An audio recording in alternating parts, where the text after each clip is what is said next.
ভারতের অপারেশন সিন্দুর অভিযানে ৫টি যুদ্ধ বিমান বিধ্বস্তের দাবি করে পাকিস্তান, যার মধ্যে ৩টি ছিল ফ্রান্সের তৈরি অত্যাধুনিক রাফাল যুদ্ধ বিমান। যদিও শুরু থেকে ভারত এ বিষয়ে নীরব থাকলেও এবার রাফাল ধ্বংসের প্রকৃত ব্যাখ্যা দিল নির্মাতা প্রতিষ্ঠান ড্যাসল্ট এভিয়েশন।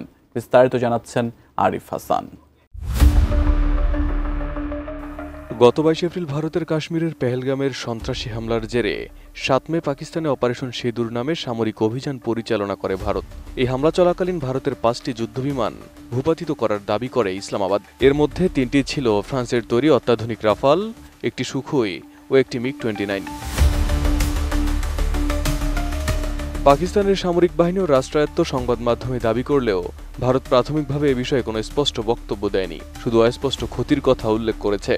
তবে আন্তর্জাতিক গণমাধ্যম যেমন রয়টার্স ও আল জাজিরা পাকিস্তানের দাবির সমর্থনে প্রতিবেদন প্রকাশ করে। বিশেষ করে চীনা জে-10 যুদ্ধবিমানের মাধ্যমে একটি রাফাল ভূপাতিত হওয়ার বিষয়টি উল্লেখ করে। এই ঘটনা রাফাল নির্মাতা ড্যাসল্ট এভিয়েশনের শেয়ারের দামে নেতিবাচক প্রভাব ফেলে।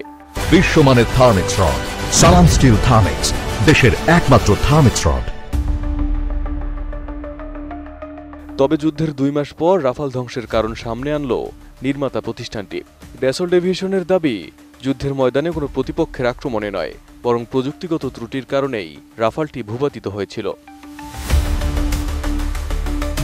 ভারতীয় সংবাদ মাধ্যম দ্য প্রিন্ট বলছে, ড্যাসল্ট এভিয়েশনের চেয়ারম্যান ও সিইও এরিক ট্রাপিয়ে জানান, উচ্চতায় ১২,০০০ মিটার পেরিয়ে একটি দীর্ঘমেয়াদী প্রশিক্ষণ মিশনের সময় এই দুর্ঘটনা ঘটে।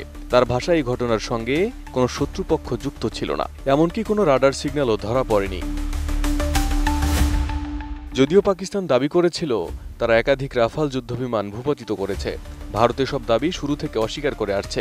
ভারতীয় প্রতিরক্ষা বাহিনীর chief of defence staff general Anil Chauhan operation সিঁদুরের সময় ক্ষয়ক্ষতির কথা স্বীকার করলেও রাফাল হারানোর কথা সম্পূর্ণ মিথ্যা বলে উড়িয়ে দেন।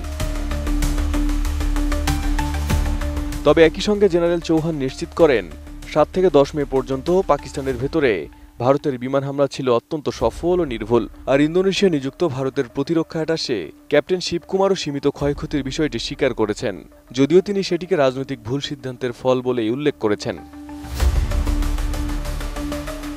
যদিও বিশ্লেষকরা বলছেন, নিজেদের সামরিক ব্যর্থতা আড়াল করতে পাকিস্তানের দাবি অস্বীকার করেছে ভারত, এবং প্রাথমিকভাবে ধারণা করা হচ্ছে রাফালের প্রযুক্তিগত দুর্বলতা আড়াল করতে এবং ড্যাসল্ট এভিয়েশনের শেয়ারের দামে প্রভাব পড়ায় এই দাবি করতে পারে নির্মাতা প্রতিষ্ঠান।